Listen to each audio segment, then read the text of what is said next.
natin sa Panginoon. Lord, maraming salamat po sa umagang ito na muli, O Diyos, ay tagumpay ang bawat isa na naipaglaban ka namin sa aming buhay. Hindi po madaling pumunta dito, maraming hadlang, maraming mga gawang kaaway para hindi kami dumalo, pero salamat po at ikaw ang Diyos na nagtagumpay sa buhay namin. At yung niloob mo po na makarating po kami, ay tulungan mo po kami, Panginoon, na sa parte ng gawain ito, sa paghahayag po ng iyong salita, hinihiling po namin buksan mo ang aming puso, ang aming kaisipan, at nawa ang lahat ng mga salitang ibabahagi ngayon ay maging positibo sa aming puso at ito po'y aming nais sa buhay.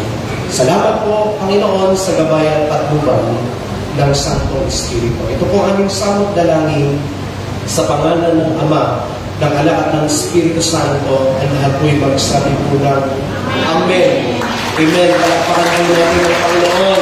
Araw po na po tayo pare-pareho, nakakatuwa naman po at tayo po ay kumakapaw ngayon. Natuto ka ba kayo kung kumakapaw?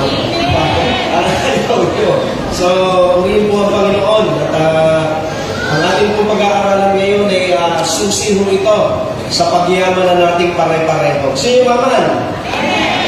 Sa hindi nag-ibig, bahala ka, mag-iwan ka. No? So, doon po sa binasa ni Ate Josephine, sa aklat po ng Kawikaan, gusto kong basahin sa American Standard Version, na po, Tagalog version, sabi po dito, kung saan walang pangitain ang bayan ay sumasama. Ngunit siyang nag-aalinlangan, ngunit siyang nag-iingat ng kautusan ay maligaya siya. Sa English version po, sabi po dito, when there is no vision, the people perish. Pag ang isang tao daw po ay walang tinatanaw na pangitain or layunin or anong magandang Tagalog dito, yung pangitain, vision, ay ang tao daw po ay maaaring mapahamak. No? Bakit? Bakit, Pastor? Kasi po, ang isang tao na walang nakikitang vision sa kanyang buhay, ang buhay niya po magiging wendang-wendang lang. Ang tawag niya ba, wardi-wardi lang. Kasi bakit? Wala siyang tinataro na malinaw na gusto marating sa buhay. Ang sabi po dito, napakahalaga po kasi kapag tayo po ay meron pong vision, meron po tayong pangarap sa buhay. Okay? Pag ang tao daw po ay walang pangarap sa buhay, walang gagawin ng Diyos sa kanyang buhay. Tama naman, di ba? Ano ang gagawin ng Diyos sa buhay natin kung wala naman tayong pangarap na gustong marating sa ating buhay? So napakahalaga po mga kapatid na mayroong vision. Ano po? Mayroong pangarap. Sa banal na kasulatan po ay meron pong isang tao po na nangarap. Okay? Ang kanya pong pangarap ay natupad. So this morning po, ang pamagat po ng ating pag-aaralan ngayon ay may isang pangarap. Actually, mura lang po ang pangarap. Magkano ang pangarap? Magkano? May presyo po. Size ang pangarap. Masyado ba yung seryoso? May isang pangarap. So, dapat tayo ay merong pangarap sa ating mga buhay. Okay? Sa banal na kasulatan po, may isang tao pong nangarap at ang kanyang pangarap po ay natupad. Ang pangalan po ng taong ito ay si Nehemiah. Sino po nakakaalam ng buhay ni Nehemiah? Taas ang kamay. Si Kuya Doy lang, ngayon ng Panginoon.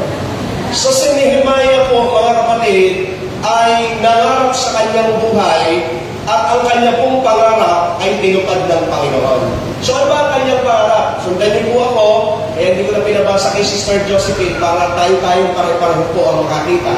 Ano ba yung pangarap ng Nehemiah? Sabi po ng Nehemiah chapter 2 verse 1 to 5, dito po sinasabi, isang araw ng unang buwan ng ika-20 taon ng paghahari ni Artajerjes, binigyan ko siya ng kanyang inuming alak. Noon lamang niya ako nakitang malungkot. Tinanong niya ako, bakit ka malungkot? Tingin ko sa iyo, wala ka namang sakit.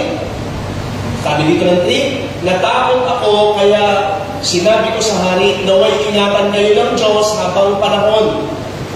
Nalulungkot po ako sapagkat ang lungsod na pinaglibingan ng aking mga ninuno ay wasak.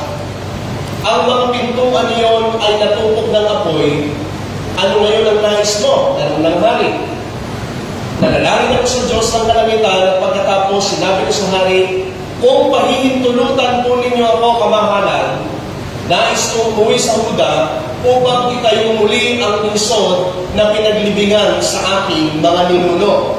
Ang pangarap po nitong si Nehemiah ay maitayong muli yung pader ng Jerusalem. Bakit po? Bakit, Pastor? Ano ba nangyari sa pader ng Jerusalem? Ito po kasi binasak ng kaaway.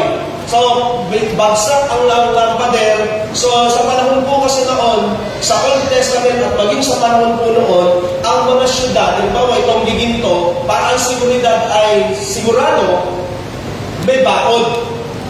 So dahil po nilupig ng kaaway at niloob ng Diyos na malupig ang Israel noon, ito pong Jerusalem ay baksak po ang pader. So ito pong si Nehemiah ay nagkaroon po siya ng pangarap na ito pong lungsod na pinaglibingan ng kanyang ninuno ay maitayo muli.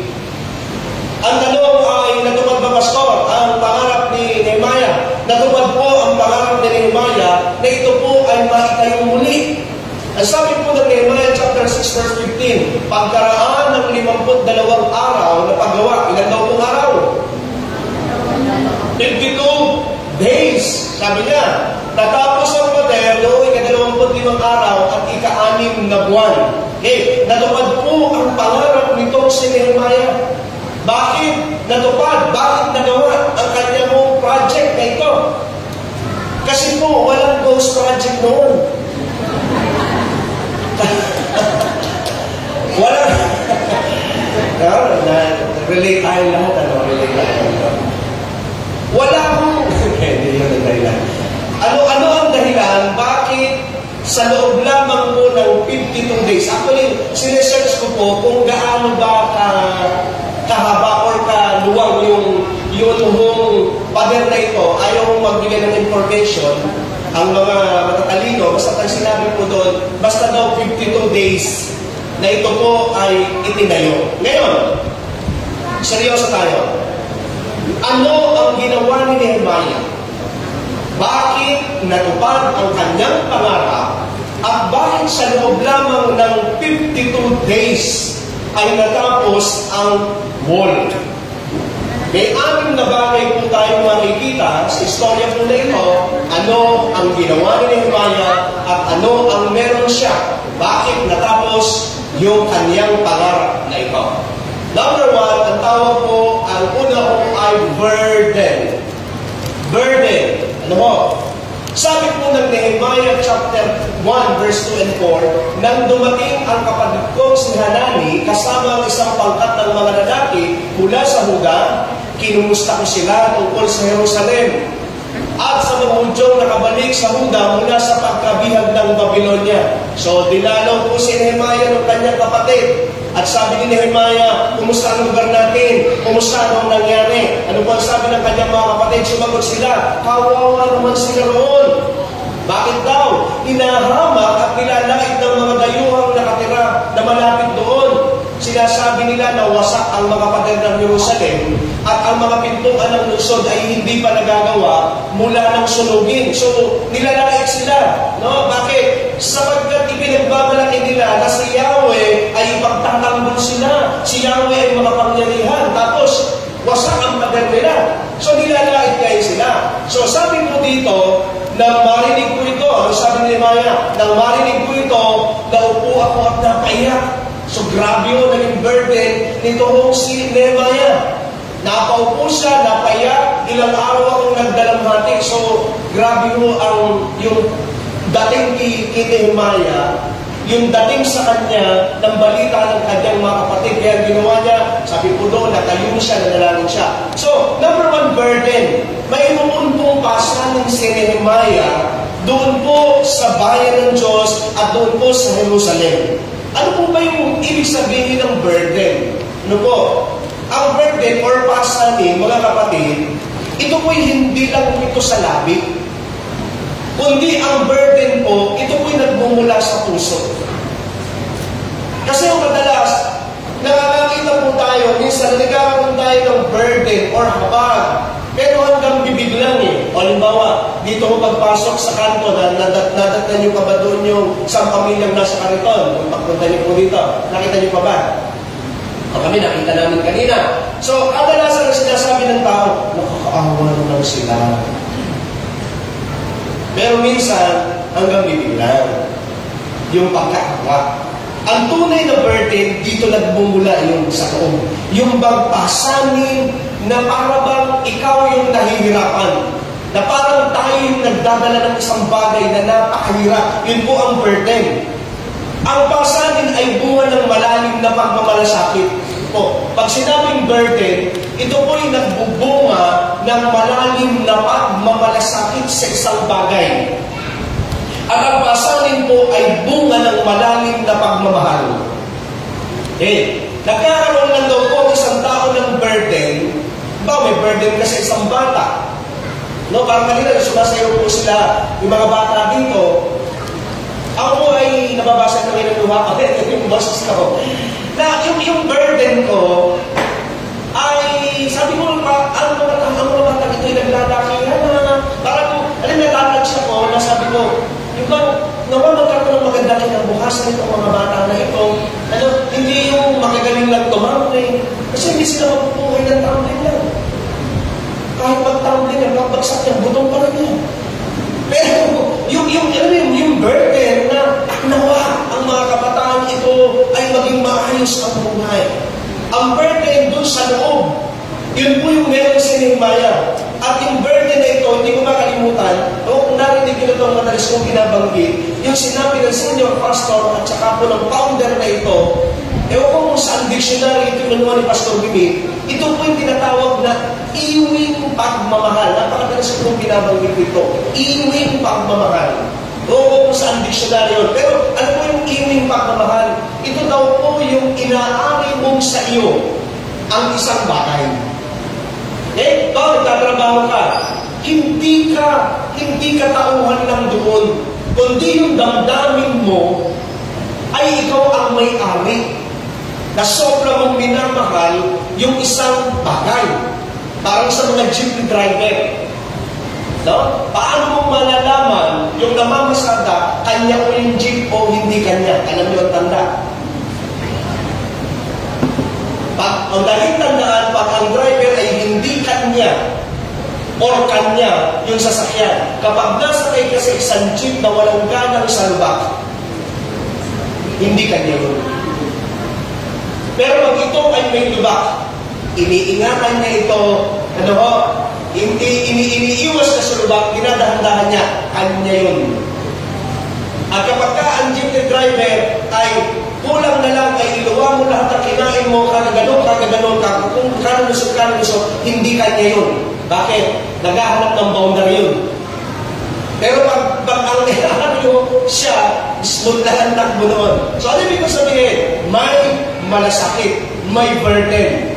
So number one, ang meron si Nehemiah ay meron siyang burden. Tandaan yan, burden. Babalikan natin bukas siya. Magbukas tayo dito. Paano ba kasi mga magulang niya? So, burden. Number two, prayer. Okay? Prayer. Ang sabi po ni Nehemiah, balikan natin yung verse 4, nang marinig ko ito, naupo ako at napaiyak, ilang araw ako nagdalamati, nag-ayuno, so nag-fasting ho siya. Hindi fast eating, ha? Fasting. Mapagkatulog yun. Fasting, nag-ayuno, nanalangin ako ng ganito sa Diyos ng kalangitan. So, ang pangalawa kong ginawa ni Nehemiah, kung bakit 52 days lang niya tinapos, siya po ay nag-pray. Unang kinilala ni Nehemiah ang kapangyarihan ng panalangin higit sa anumang kapamarangan. Unang tinakbuhan ni Nehemiah ang Diyos. Nung nalaman niya po ang problema, nung nalaman niya po yung kalagayan ng pader, nagkaroon siya ng burden, hindi po siya naligalig. No? Nag-ayuno siya, nag-pray siya. Bakit? Sapagkat ang panalangin po, kapag una mo natin itong pinuntahan or una natin itong ginawang solusyon, ang sabi po dito, ang pag-una sa panalangin ay pagkilala sa magagawa ng kapangyarihan ng Diyos sa buhay natin.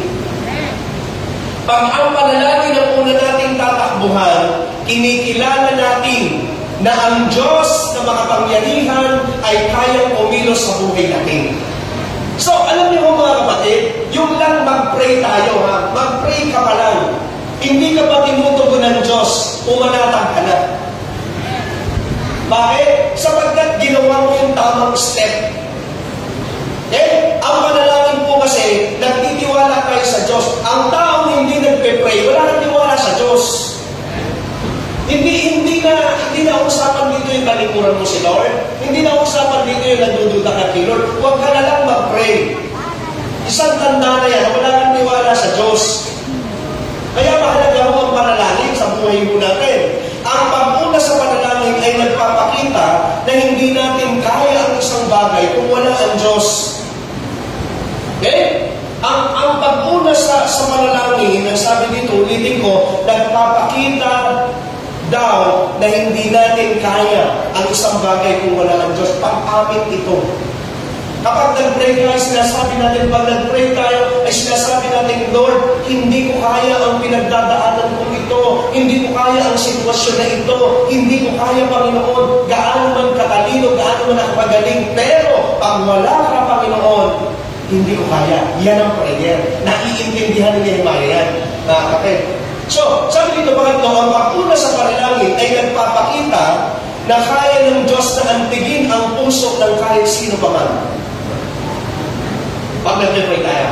Kasi bakit? Pansin niyo po ang ginawa ni Nehemiah.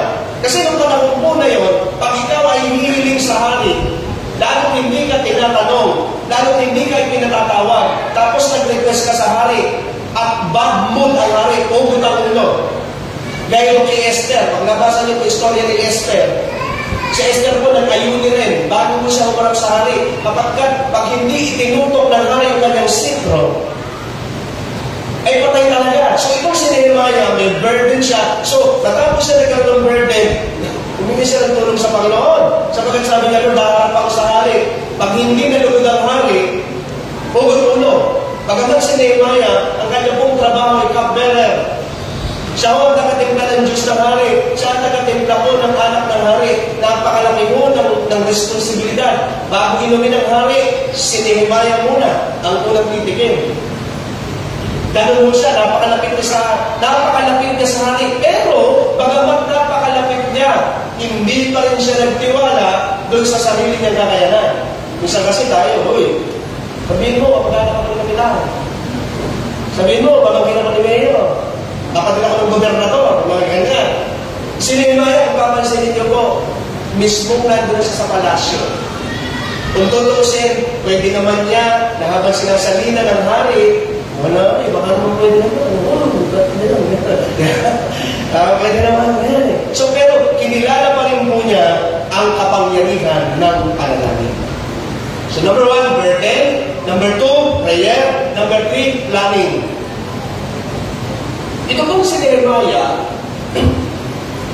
matapos po niyang sabihin sa hari, pinayagan po siya ng hari. Pero pag binasa niyo po yung istorya yan, napakaganda lang nangyari. Dahil sa panalangin, itong si Nehemiah, nakumbinsin niya ang hari, tapos humingi siya ng sulat, para doon sa dadaanan niya ng mga lungsod ay hindi siya ma-checkpoint. At ang maganda dito, meron pa siyang convoy. Yung nakita yung mga convoy dito, yung pinatatabi tayo, yung kulang na lang yung masalita ka dun sa ang pinakamuto. Dadaan daw si Gob. Gob, hi. Dadaan daw sila Mayor. Dadaan daw ang mga ganito, ganyan. Diba? Ang daming convoy doon. May mga nagbiblink. Okay. So, bubusinahan tayo, matatabihin tayo kasi tapos na ang halal. Ano? So, itong si Nehemiah, may convoy, ang galing, kabayon po ito, para taas ang tungkulin, nung nag-guide sa kanya. Kasi ito yung bunga ng kanyang panalangin, umayag ang hari, tapos umayag din na kukuha siya ng troso doon sa lugar na iyon. So, pinadala mo siya ng mga kabayuhan para yung gagamitin mo na bakod ay magawa niya. Pero, matapos ko na lahat ng nakuha ng ito, hindi siya agad-agad nagsimula. Nagplano siyang mabuti. No? Sabi dito, dumating ako sa Jerusalem. So, nakauwi na po siya, no? Nakarating na po siya sa Jerusalem. Ay, gusto ko masahin para masundan niyo po ako kasi si Kuya Doy lang nakabasa ng Nehemiah kay Yadimo. So, kaya dapat makita natin. Dumating ako sa Jerusalem, 3 araw na ako roon. Sabi niya, 3 days na siya. 3 araw na ako roon ay hindi ko pa ipinaalam kanino man ang ipinagagawa sa akin ng Diyos sa Jerusalem. So, 3 days na siya, tahimik pa siya. Alam mo, yan daw po, yung nabasa ko lang sa FB. Yan daw yung maganda. Huwag kong ipinag-iingay ang plano mo. Huwag mong pinopos, papatayo ka ng bahan. Huwag mong pinopos na bibili ka ng sasakyan. Huwag mong pinopos na mag-asawa ka, baka yung mapapangasawa mo, agawin pa nila. Huwag mong pinopos yun. No? Sabi doon, 3 days na siya. Hindi pa niya ipinapaalam ang gagawin sa Jerusalem. Sa gabi, sabi niya, sa gabi ng 3 araw, gumising ako at lumabas sa lungsod na may ilang kasama. So, gabi pa rin siya. Gabi pa rin siya nagpunta. Sabi niya, ang tanging hayop na dala namin ay isang asno. Sabi niya, na aking sinakyan. Lumabas ako sa pintuan sa nipis ng daang patungo sa bukal ng dragon hanggang sa pintuan papunta sa tapunan ng basura. Kung mali, may mga basura rin pala. May mga, kala ko may mga problema. May tapunan naman ng basura, no? Kaya, sinuri ko mabuti ang bibag-ibang pader. So, sinerge ko talaga. Anong bakal ba ang ginamit dito? Standard ba? Full cement ba? Titignan niyang mabuti, 1 mm to 10 mm lang. Kasi ang mga nasa kalsada natin yun, 10 mm. Sinerge ko talaga. Bakit ba bumagsak? Bakit ba? Sabi niya, nagtatuloy ako sa pintuan hanggang sa paliguan ng hari. Pagdating doon, walang madaanan ang sinasakyan kong asno. Kaya naglakad ako patungong libis at siniyasat ko ang pader. So talagang matindi niya mo itong plinano talaga. Pagkatapos ay muli ako pumasok sa pintuan ng libis pabalik. Hindi alam ng mga pinuno kung saan ako nanggaling at kung ano ang aking gagawin. So wala siyang pinaalam kahit sa mga leader ng bayan na yun. Wala pa rin akong sinasabi sa mga Hudyo, kahit sa mga pari, sa mga spiritual leader, sa mga leader, sa mga opisyal, at sa iba pang magkakaroon ng bahagi. So, bagamat ito pong si Nehemiah, meron kasi sa isip niya na plano, pero hindi pa niya pinaalam. Okay, hindi pa niya pinaalam.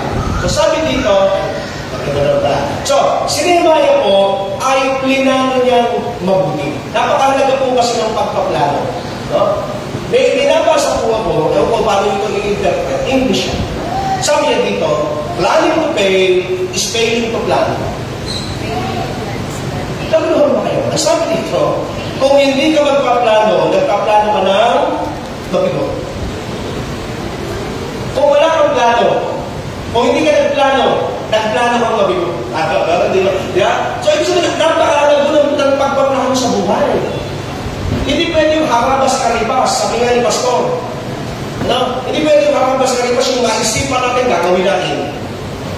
Pag hindi mo tayo nagplano, iyan po ay madaling mawawasak o hindi magtatagumpay. So, number 3, meron po siya planning. Number 1 daw po, burden. Number 2, prayer. Number 3, planning. And then number 4, unity. Okay. Meron pong unity. Kung bakit 52 days lang, ilang natapos ito pong wall. Paano po nasabi? Sabi po dito lang Nehemiah 3:11 at 3:1. Ganito pong itinayo ang nasirang pader ng lungsod. Ang pinakapunong pari. So, nagsimula ho kung sa panahon natin ngayon sa mga pastor. So, sa mga pastor po una, ano po ang ginawa? Ganito muling itinayo ang nasirang pader ng lungsod.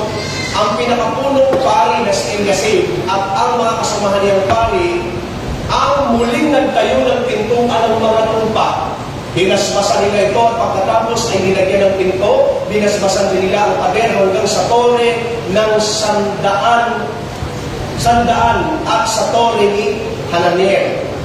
Ngayon, hindi ko na po mabasahin yung buong buong chapter.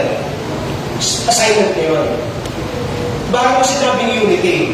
Pag binasa niyo po yung chapter na yan, ang makikita niyo po dyan kung bakit unity, kung bakit 52 days lang na natapos.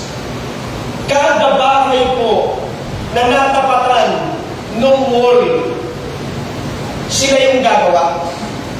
Kasi paikot yun eh. Paikot. Halimbawa, ang bumuong pader ay pamilya nila kilala. So sila yung gagawa noon. Pangalawang pamilya pader kila Brother Ramil. Doon, gagawa. Kinakyan noon. Sabi mo, Pastor, mamaya, sabi ko talaga sa kailangan. Meron mo silang pagkakaisa sapagkat in-involve lahat ni Nehemiah ang lahat po ng angkan at lahat ng pamilya. Bakit nga hindi madaling matatapos yun? Alam ko ba? So, ibig sabihin, kung baikot po yun, kung dapat ang bahay mo, mga 3 meters, so sagot nyo yun. Sagot nyo yun. At dahil doon, napakadali mo nila na ito po ay natapos. So, napakagaling na ito, napakagaling ng plano. Kasi bakit? Kung ang plano ni Nehemiah ay, sige, lahat tayo ay gagawa nito, bahala na kayo kung ano yung gusto ninyong parte. Yeah? Bahala na kayo kung ano yung gusto nyo. Ikaw ay ganito, ganyan. Pero napakatalino mo. Dahil plinanong mabuti mo ito ni Nehemiah, naisip niya sa paglalakad-lakad niya nung gabi na ito, itong bakod na ito, tapat ito ng mga sasagdawan ko. Ito, tapat ito nila ganito, tapat ito. Mas maganda. Naisip niya, pinaisip sa kanya ng Panginoon, hindi ang gawin ko ay i-involve ko lahat. At dahil i-involve niyang lahat, mga kapatid, madali itong natapos. Amen po ba? Pinatutunan ba tayo? Kasi kung wala, tayo. So, number 1, inuulit-ulit ko lang. Burden, prayer,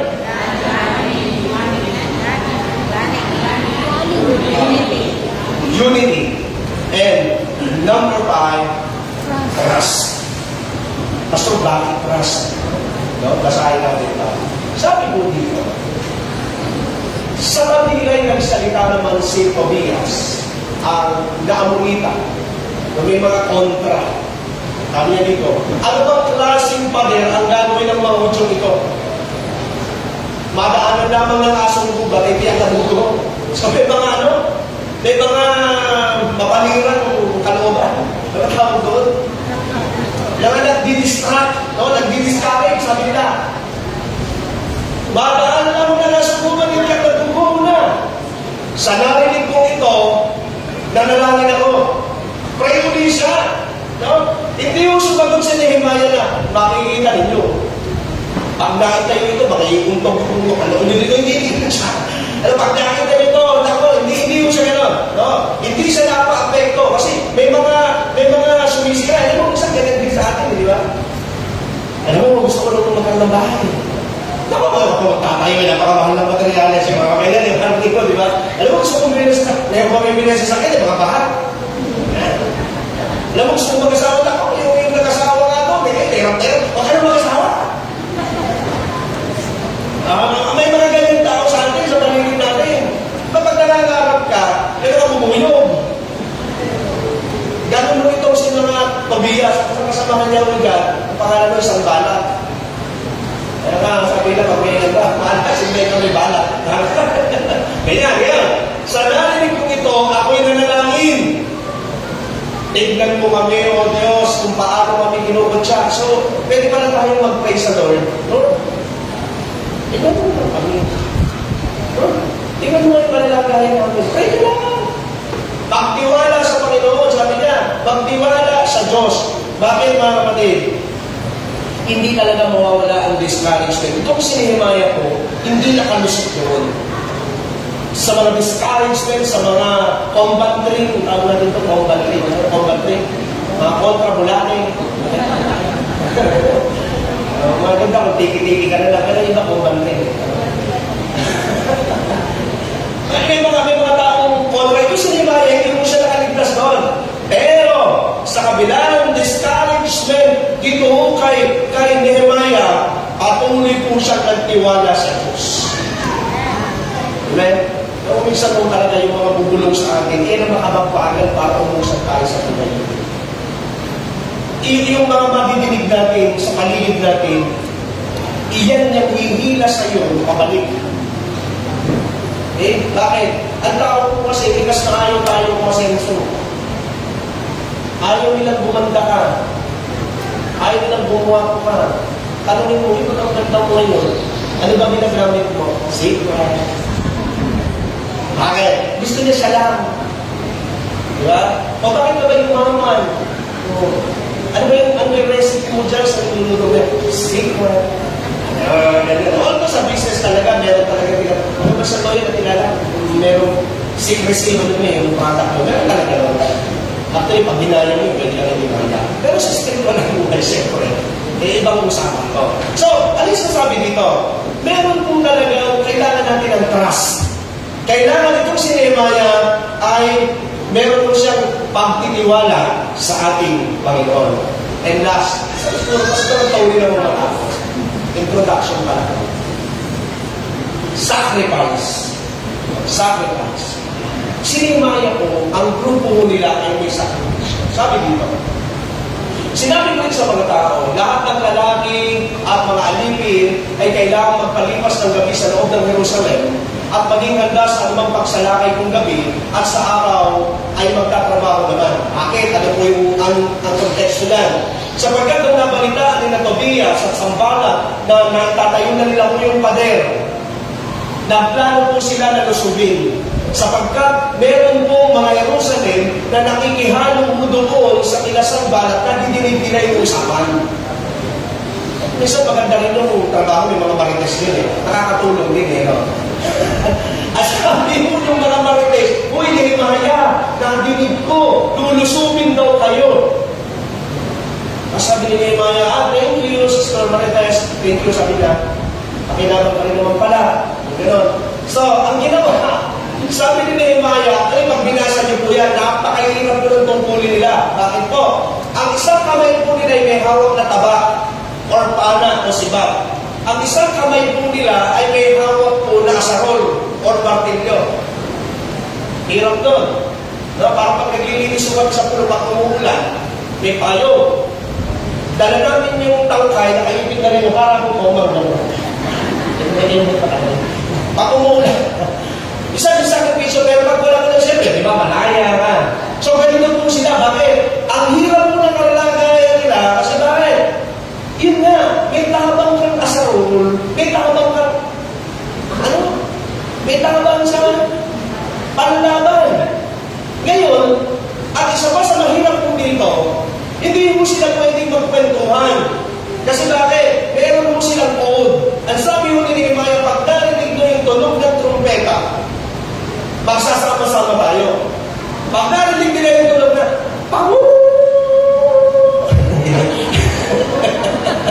pag narinig nila, meron silang meron silang code kasi pagkakain na. Basta may code sila. Pag gabi na, tan-tan-tan-tan-tan, siyempre, iba-iba yung tono nila. So, pag narinig mo nila yun, kailangan kasi talagang tenga nila. Hindi sila pwedeng magkwento kasi ako nagkwentuhan sila. Baka mamaya ang tunog ay pampagkain. Dahil nagkwentuhan sila, nagtakbuhan sila, may kalaban, pagkain pala yung tunog. So, focus sila, nakapokus yung time na yun. So, mahirap. At ang pinakamahirap po dito sa lahat, gising ka sa gabi, gising ka pa rin sa umaga.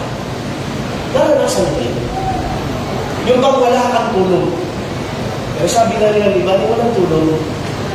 Basta may gising. Pero, mahirap. Bakit? Sapagkat kailangan nila yun. Nagtatrabaho sila ng puyat at pag binasa ng puyat sa inyong Bible, sa inyong bahay, halos hindi na raw po sila makapagpalit ng kanilang damit. Ibig sabihin, maaantok na sila. Mga pawisan na sila. Kasi bakit? Hindi pwedeng umalis eh. Hindi pwedeng ako, ligo muna ako. Ha? Isa-isa lang. Dahil mababakante. Kapag nabakante ito, pwedeng makasalingin ang kaaway. Tapos silang pare-pareho. So, ganoon mo ang kanilang pagsasakripisyo. At dahil sa ginawa na ito, na 6 na bagay na ito, natapos nila ng 52 days. At pag binasa niyo po yung mga next chapter dyan, talaga pong nagtagumpay sila at nakita nila ang kasaganaan. At nakita nila na bigyan nila ng lugod ang ating Panginoon. Ngayon, umpisa na tayo sa ating Panginoon. Ano ang koneksyon ng 6 na bagay na ito sa atin bilang member ng GCM? Taas na po ang kamay na naniniwala siya na siya yung member o pamilya ng GCM. Taas po ang kamay. Ang hindi magtaas, Deacons, tignan niyo po. At pakatanggapin natin. Naniniwala po ba kayong pamilya kayo ng GCM? Amen! Ito ba'y talagang inaari ninyong church niyo? Amen! Kanina, inaari niyo ba itong church niyo? Amen! Okay. So, member ka dito? Amen! Amen. So, nakikita po ang profile natin, talagang member po talaga kayo. Okay? At balang araw, hindi ka magsisisi, ang member ka ng Glorious Covenant Ministry. Amen. Hindi ka magsisisi ka. Okay. Kaya, ano yung connection? Nitong kinihimaya bilang isang church ng GCM at member ng GCM. Kung natatandaan po ninyo kung anong buwan pumayo dito si Brother Edison na meron po tayo na isang gagawing project. Natandaan niyo po ba yun? Ang project po natin mga kapatid ay magkaroon tayo ng church na mas malaki. Amen. Kasi sa nakikita ko po kanina, doon sa mga batang sumayaw at sa mga kabataang sumayaw, na napakagaling ng pagkakasayaw, hindi naman ako yung gusto ko. Gusto ko po kasi may makala. Ang dati po kasi, ay nadiligyan na ang mga sayo po kasi dati ng mga kumbersa lang ito kasi papasok ako sa mga India. Ikakalma ko muna.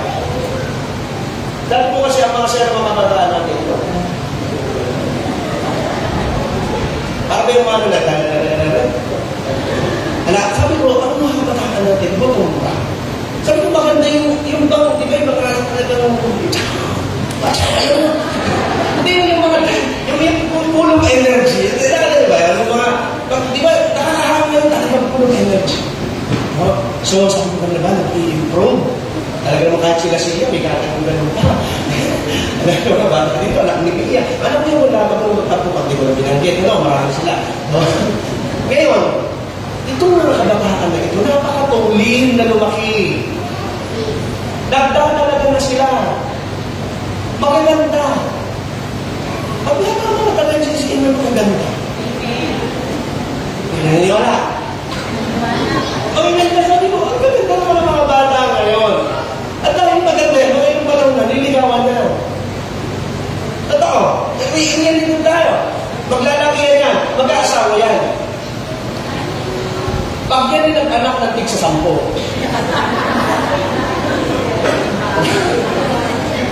Kasya pa ba tayo dito?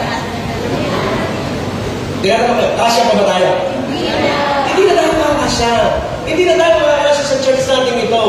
No? Na kahit komportable na tayo dito, na kahit tayo po mga kapatid, ay okay naman tayo dito. Ang sarap, ang lamig. No? Pero, meron po kasi tayo na isang pangarap. Meron tayo isang pangarap na itong church natin ay malagay sa isang lugar na maganda. Na magkakaroon tayo doon. Meron tayo sariling hardin, malaking party, kahit basandalin mo. No? Meron tayong pangarap sa church natin ito. Ngayon, naniniwala po ba kayong magaganap ito? Amen. Amen. Kailangan mangarap. Kailangan may vision. Kailangan meron tayong tinatahak. At para ito ay mangyari, gayahin natin si Nehemiah. Nehemiah. Gayahin natin yung 6 na bagay na meron si Nehemiah. Kasi patunay siya eh. 52 days. Kaya na natin ng 52 days. Ha? Huwag naman 52 years. Baka abo na lang namin ang mga pastor ang sumimba doon. Pero ang sinasabi dito, dapat meron tayong burden. Kung gusto natin ito, na ang pangarap natin itong church na ito ay mailabas natin. Ulitin ko, maganda na to. Pero alam mo, minsan, komportable na tayo eh. Masyado na tayong comfort. Kaya minsan, may gusto pang gawin ng Diyos sa atin, hindi magawa, comfort na tayo dito eh. No? Kailangan natin magkaroon ng maayos at mas maganda. Ang pangarap ako pangarap ko yung salamin eh. No? Salamin ng gilid. Diba? Tapos, meron tayong elevator. Para yung matatandaan natin, hindi ko posible yun. Naka-attend po ako sa CCF, sa main. Dito po sa may, sa akin ng, basta yun. Attend po ako doon. Grabe, parang nasa mall. Kasi member nila rin ng may-ari ng SM. Pray doon, baka mo natin ang may-ari ng mga gusto. Kaya ba? Kung naging ahas na. Seryoso. Dapat meron tayong burden. May burden mo ba kayo? Hindi yung, oo nga, ang ganda ng inabas, uwian na tayo. Dapat meron din tayong burden na yung mga batang ito. No? Ako, sa akin po, dapat tulungan ng Diyos. Ako po, gusto ko talaga na nasa isip ko. No, ewan ko tayo ng siguro pare-pareho. Ang nasa isip ko po, iba yung room ng practicean, ng mga dancer, iba yung practicean po ng mga musician. Ano ba yung lugar na ito, pagkadating mo tatayo na lang sila dito. Na walang minsan na may cup, minsan may cup dito, wala namang musician na, minsan may kutsara dito, iwan. Natatawa kayo. Hindi kasi alam niyo ito pong altar niya ito. Dapat ito talaga yung panaral. No? Hindi, alam mo problema, kaya masasaktan. Sinasabi ko, kaya masasaktan kayo. Hindi. Hindi na, mas maganda po yung iba yung practice at least doon, magtumbahan man yung cook, magtumbahan man yung sopas. Pagtayo natin dito, parang nakapakaganda. Gusto niyo ba yun? Amen. Amen. Hindi ko sasabihin, sino nagbagay sa akin, huwag ko lang sasabihin.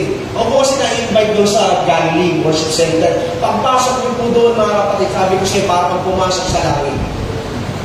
Ang ansilya ho nila doon, may cover. Tapos, talagang, naka-PC yan. Talagang diretso-diretso, napakaganda ho ng church nila. Pero sinasabi nila ho doon, na ganito, ganyan. Pero kaya natin yun. Hindi mo widescreen. Ang ano nila doon, parang sinihan.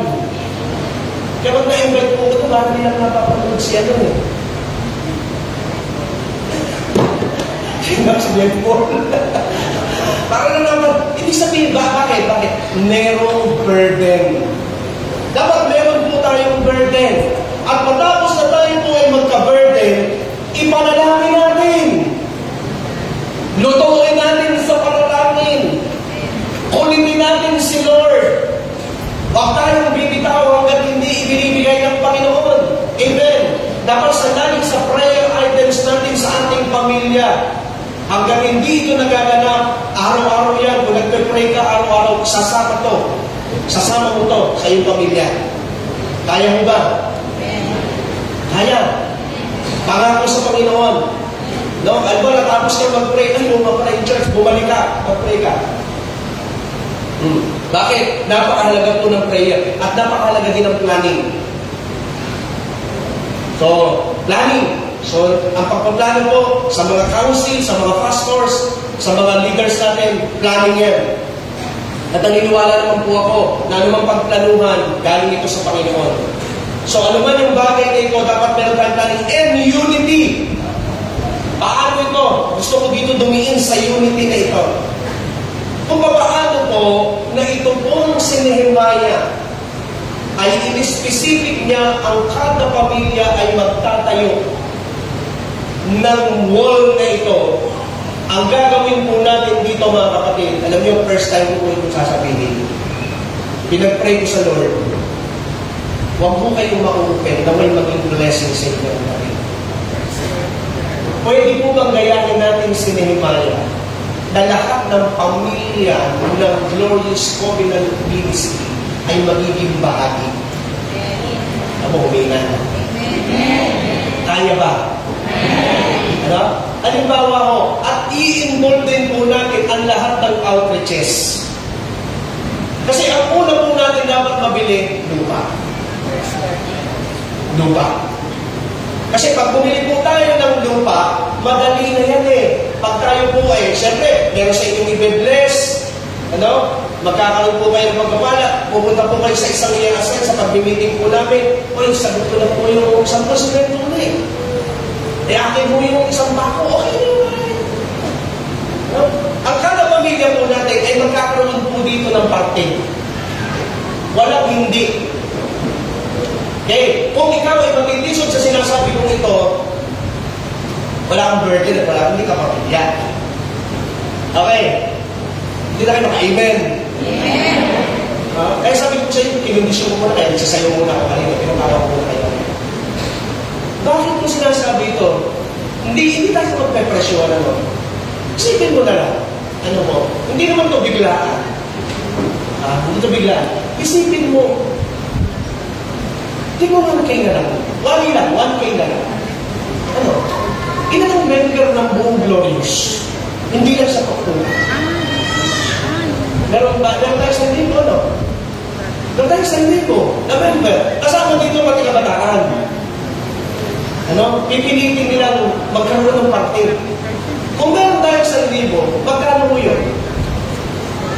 1,000 times 1,000. 1 million. 1 million. Eh, hindi naman. Okay, naniniwala ako sa libo lang na kaya mo. Tama? Cellphone mo nga eh. Mahal eh. Damit mo nga, mahal eh. Pagkain na natin eh. Mahal eh. Pinakamababa. Pasensya na kayo, sabi ko, first time kong nag-presyo dito. Huwag ma-open. Halimbawa lang iyon. Kasi hindi ko kayo didiktahan sapagkat naniniwala ako, ang value mo sa Diyos at ang tingin mo sa Panginoon, hindi pa sa nilo lang. Habang sinasabi ko sa nilo, alam mo sinasabi mo, napaka-cheap mo gusto, 10,000 na kaya ko. May siyempre, hindi naramdaman ako, nagsabi mo. Pero doon lang muna tayo, doon lang. Kung babansin niyo po, ang una muna natin, lupa muna. Pag may pera po kasi tayo, at parang may binibenta lupa. At ibibigay ng Panginoon sa atin yun.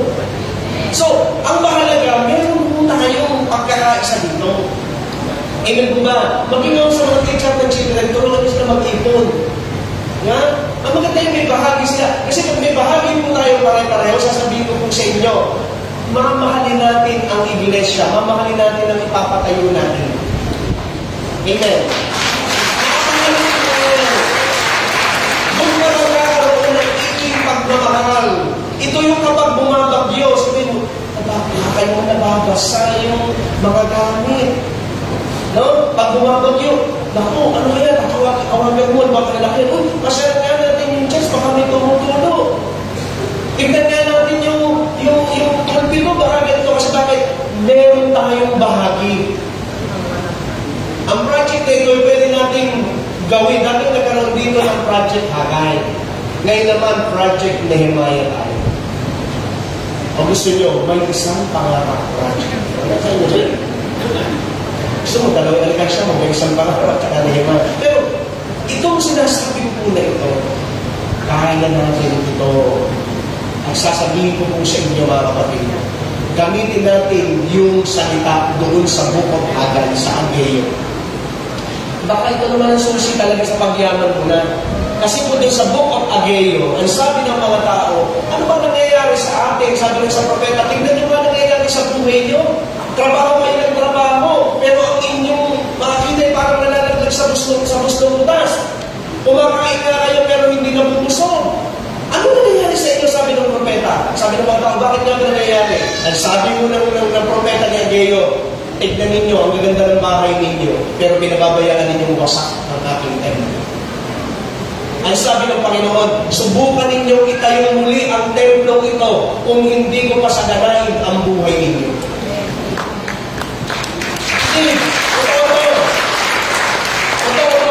Huwag mong subukan ang Diyos. Ayaw magpasubok ng Diyos. Pero minsan sinabi ng Diyos, bakit di mo ko subukan? Ano? Pag ang magsubok natin sa Diyos ay sa mabuti, pwede mong subukan sila, try mo lang to. Maging kabahagi ka sa project na ito. Sasabihin ko sa iyo at ang motibo mo talaga sa kaluwalhatian ng Diyos. Tandaan mo ang project na ito na nakibahagi ka. At talagang may pagsasakripisyo ka. Nasabihin ko sa iyo, hindi pa dadaigan Diyos, pauunlagin ng Diyos ang buhay mo. Totoo. Ito. Alam mo, nabasa ako, tatagalungin ko na lang. Sabi niya, ang blessing daw ay hindi isang regalo, kundi ito ay isang pagsubok sa ating daw ng gratitude. Nag-English din, ano? Ano yung sabihin? Ang blessing ay ibinibigay sa atin, oo, gift. Huwag yung mamimisinterpret na sabi ko. Regalo nga ng Diyos yan, pero hindi lang iyon. Yung pagpapala at kayamanang meron tayo ay testing to ng Diyos sa'yo kung paano mong luluwalhatiin ang Diyos sa buhay mo. Kaya kablinis ng Diyos. Pag nakita ng Panginoon, ang puso natin ay hindi masungit sa gawain ng Diyos, hindi mahirap sa Panginoon, payamanin tayo pare-pareho. Naniniwala mo kayo? Ang Israel, bakit? Alam mo sa Israel na makakakita ng kalabasan sinasakay sa kapilya. Napakwa na sinasakay sa ay, na kayo naman? Bakit? Bisyerto yun. Bakit umaani sila? Sapagkat una nilang binigyan ng luwalhati ang Diyos. O bakit tayo, sagana ang lupa natin, pero inaani natin ulalo ng kamote? Diba sinasabi nila, ang ating bansa ay napakasagana, ulitin-uli, nabanggit ko minsan, bakit hindi sagana ang lupa natin? Kahagis mo isang buto, walang pataba ng puno.